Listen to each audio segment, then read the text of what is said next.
కాంగ్రెస్ కాల్చడం తప్ప మరొకటి కాదు. Right sir. ఇక కేటీఆర్ చాలా క్లియర్గా చెప్తూ ఉన్నారు, చాలా కాన్ఫిడెంట్గా, భారతీయ జనతా పార్టీతోనే మాకు పోటీ, కాంగ్రెస్తో ఎట్టి పరిస్థితుల్లో కాదు అని చెప్పి.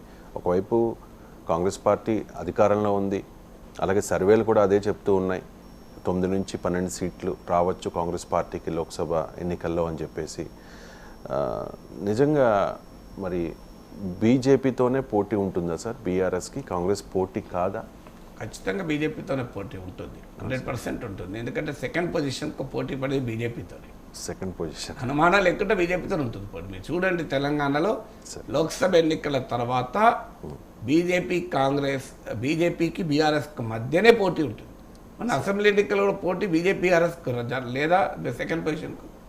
ఆ సెకండ్ పొజిషన్కు జరిగిన పోటీలో బీఆర్ఎస్ బీజేపీని ఓడించి సెకండ్ పొజిషన్ ఉంది, బీజేపీ థర్డ్ పొజిషన్ పోయింది కదా. సో బీజేపీ ఫస్ట్ పొజిషన్లో కాంగ్రెస్ ఉంది 39% ఓటింగ్తో, 64 సీట్లు, 65 సీట్లు మిత్రపక్షంతో.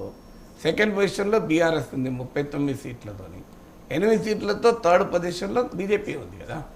సో అందువల్ల పోటీ అంటూ ఫస్ట్ పొజిషన్కు బీఆర్ఎస్ బీజేపీల మధ్య పోటీ జరిగితే సెకండ్ పొజిషన్కు బీఆర్ఎస్ బీజేపీల మధ్యన పోటీ జరిగింది కదా.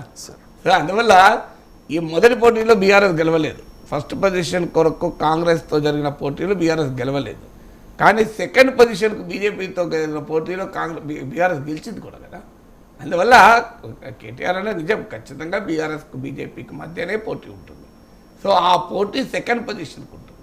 మీరు ఓట్లలో సీట్లలో ఇదే జరుగుతుంది, మీరు చూడండి లోక్సభ ఎన్నికలలో కూడా. అందువల్ల అది నిజం కూడా బీఆర్ఎస్కు బీజేపీతో పోటీ పడడమే శ్రేయస్కరం. ఇప్పుడున్న రాజకీయ వాతావరణంలో కాంగ్రెస్తో పోటీ పడి బీఆర్ఎస్ ఎంపీ సీట్లను గెలుచుకునే అవకాశమే లేదు. మీరు గతంలో వచ్చిన 9 లోక్సభ సీట్లను కూడా బీఆర్ఎస్ గెలుచుకునే వాతావరణం ఇప్పుడు లేదు. ఇక నెక్స్ట్ 1 మంత్లో రాజకీయాలు అనూహ్యంగా మారి ప్రభుత్వం పైన ఏదైనా కారణం చేత తీవ్రమైన వ్యతిరేకత వస్తే తప్ప ఇవాళ ఉన్న రాజకీయ పరిస్థితుల్లో బీఆర్ఎస్కు ఆ గతంలో గెలిచిన 9 సీట్లు కూడా రావు. ఈ నెల రోజుల్లోనే పరిస్థితులు ఏమి మారుతాయనేది క్వశ్చన్. మార్చేందుకు బీఆర్ఎస్ ప్రయత్నం చేస్తోంది.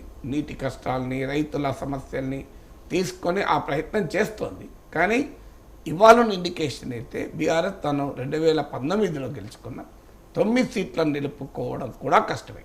అందువల్ల బీఆర్ఎస్కు ఇవాళ life and death question majority parliament సీట్లు గెలుచుకోవడం అనేది కాదు.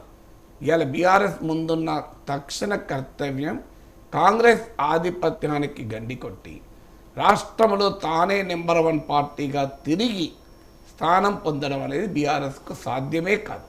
ఆ లక్ష్యం పెట్టుకోవడం కూడా బీఆర్ఎస్కి అనవసరం. ఎందుకంటే మొన్న కాంగ్రెస్ ప్రభుత్వం అధికారంలోకి వచ్చింది, సమయం పడుతుంది. అయితే భవిష్యత్తులో కాంగ్రెస్ పార్టీ ప్రభుత్వం పట్ల వ్యతిరేకత వ్యక్తమైతే కాంగ్రెస్ ప్రభుత్వాలు ఇందులో పిహెచ్డీలు తీసుకున్నాయి. చాలా తొందరగా ప్రజల వ్యతిరేకతను పొందడంలో కాంగ్రెస్ పార్టీకి ఉన్న స్ట్రెంగ్త్, కాంగ్రెస్ పార్టీకి ఉన్న బలం మామూలు బలం కాదు. దేశంలో చాలా చోట్ల చూసాం మనం. అందువల్ల కాంగ్రెస్ పార్టీ ఇటీవల రాజస్థాన్, మధ్యప్రదేశ్, ఛత్తీస్గఢ్లో చూసాం కదా. కాంగ్రెస్ ప్రభుత్వాలు అంటే ప్రజల వ్యతిరేకతను ఇమీడియట్గా ఎదురు చూసాయి కదా, అందువల్ల ఎదుర్కొన్నాయి కదా. అందువల్ల బీఆర్ఎస్కు నిజంగా ఎవరైనా పొలిటికల్ అడ్వైజ్ ఇవ్వాలనుకుంటే మీరు కాంగ్రెస్తో పోటీ పడకండి, అనవసరం. ఎందుకంటే కాంగ్రెస్ ఇటీవలనే లోక్సభ అసెంబ్లీ ఎన్నికలు గెలిచింది. అనివార్యంగా రాజకీయ ఆధిక్యత కాంగ్రెస్ ఉంటుంది. 2028కి బీఆర్ఎస్ రెడీ కావాలన్నా లేదా ఈలోగా కాంగ్రెస్లో ఏదైనా అస్థిరత ఏర్పడితే ఎన్నికలకు వెళ్తే ఆ వాతావరణం కూడా కనబడలేదు. ఎందుకంటే బీఆర్ఎస్ ఎమ్మెల్యేలే కాంగ్రెస్లో చేరే అవకాశం ఉంది. లోక్సభ ఎన్నికలలోగా కాంగ్రెస్ స్ట్రెంత్ 64, మిత్రపక్షంతో 65 నుంచి అది 70కి దాటుతుందేమో అని అనుమానంగానే ఉంది. ఒకవేళ ఏదైనా అవకాశం వస్తే బీఆర్ఎస్ మళ్ళీ రావాలి అంటే 2వ పొజిషన్లో నిలబడాలి. ఇవాళ బీఆర్ఎస్ భవిష్యత్తు దేనిపైన ఆధారపడింది అంటే బీజేపీ సెకండ్ పొజిషన్లో ఉంటుందా, బీఆర్ఎస్ సెకండ్ పొజిషన్లో ఉంటుందా. ఇవాళ లోక్సభ ఎన్నికల్లో కనుక సీట్లు, ఓట్లు బీజేపీకి కనుక బీఆర్ఎస్ కన్నా ఎక్కువ వస్తే బీఆర్ఎస్ మనుగడ అస్తిత్వమే ప్రశ్నార్థకమవుతుంది. ఎందుకంటే అని చెప్పి పార్టీ పోతుందని నేను అంటలేను. బట్ తీవ్రమైన సవాళ్ళను ఎదుర్కోవాల్సి ఉంటుంది. ఎందుకంటే ఎవరైతే అధికార పార్టీని ప్రధాన ప్రత్యామ్నాయంగా ఉంటారో వాళ్ళే పరిస్థితులు అనుకూలించినప్పుడు లాభపడతారు. మీరు దీనికి క్లాసిక్ ఎగ్జాంపులే బీఆర్ఎస్ అధికారంలో ఉన్నప్పుడు దుబ్బాక, జిహెచ్ఎంసీ, హుజూరాబాద్ ఉప ఎన్నికలు జరుగుతున్న ఫేజ్లో బీఆర్ఎస్కు ప్రధాన ప్రత్యామ్నాయం కాంగ్రెస్ కాదు బీజేపీ అనుకున్నారు. బీజేపీ లాభపడింది. కానీ బీజేపీ చేసుకున్న సెల్ఫ్ గోల్ల వల్ల బీజేపీ కాదు కాంగ్రెస్ అనే అసెంబ్లీ ఎన్నికల సమయానికి అనుకున్నారు. కాంగ్రెస్ లాభం పొందింది, అధికారంలోకి కూడా వచ్చింది. అందువల్ల అధికారంలో ఉన్న కాంగ్రెస్కు ఎవరు ప్రత్యామ్నాయము అనేదే రేపటి రాజకీయాల్ని శాసిస్తుంది. ఇప్పుడు గనక లోక్సభ ఎన్నికల్లో బీఆర్ఎస్ తన సెకండ్ పొజిషన్ను కోల్పోతే ఖచ్చితంగా కాంగ్రెస్ పార్టీ పట్ల అసంతృప్తి వ్యక్తమైన సమయంలో లాభం పొందే స్థితిలో బీఆర్ఎస్ ఉండదు, బీజేపీ ఉంటుంది. అందువల్ల బీఆర్ఎస్ మనగడకు ఇవాళ ముఖ్యమైనది బీజేపీతో సెకండ్ పొజిషన్కు పోటీ పడడమే. కాంగ్రెస్తో ఫస్ట్ పొజిషన్కు పోటీ పడే అసెంబ్లీ ఎన్నికల్లో ఆల్రెడీ దెబ్బతిన్నారు.